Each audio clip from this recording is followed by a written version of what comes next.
information un peu. Mais le scrutin a été reporté seulement de 4 jours.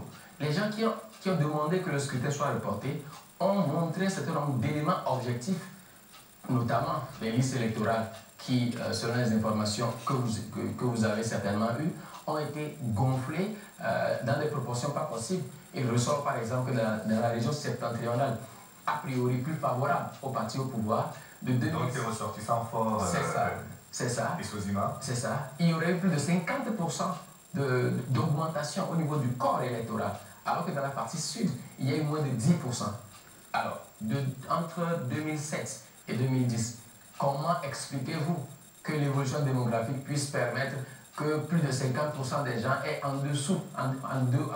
au-dessus de 18 ans et que ce ne soit pas, le même phénomène ne soit pas observé dans le sud du pays? Donc, le corps électoral aujourd'hui qui est convoqué n'est pas un corps électoral sur lequel effectivement on s'entend.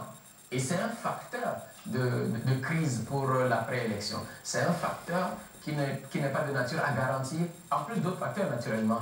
Il y a, vous savez, un débat actuellement sur la sécurisation même des bulletins le jour du vote, l'authentification des bulletins. Parce que l'un des moyens de fraude utilisés par le passé, c'est le fait que le jour du vote, les gens votent et au moment de ramener les urnes du point de vote au centre où ça va être comptabilisé, on change simplement les urnes. Et donc, l'opposition, la société civile et beaucoup d'organisations se battent aujourd'hui pour que prévalent au Togo des conditions d'une élection claire, transparente et démocratique. On a beaucoup parlé de France-Afrique du temps du président Nassib Yadema. Est-ce que cette France-Afrique-là, elle a cours aujourd'hui encore avec Fort? Certains ont même vu le relan de France-Afrique à travers la candidature de Kofi Yamian. Qu'en est-il concrètement? Oui, on a comme l'impression a priori que les choses ont changé. Vous savez, dans une récente interview, le président Fort justement disait, parlant de ses relations avec la France, qu'il traite avec la France de façon décomplexée. Ça, c'est... on a beaucoup entendu de la part de Nicolas Sarkozy aussi, qui avait promis la rupture. C'est ça, mais dans la réalité, rien n'a changé.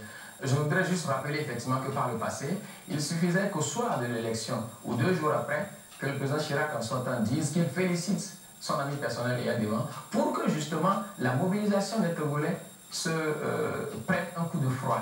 Et nous pensons, nous en tout cas, que ce système tend à perdurer encore. Et il est de la responsabilité de la France. Est-ce que du fait qu'il y ait 2 candidats qui sont possiblement supportables par la France,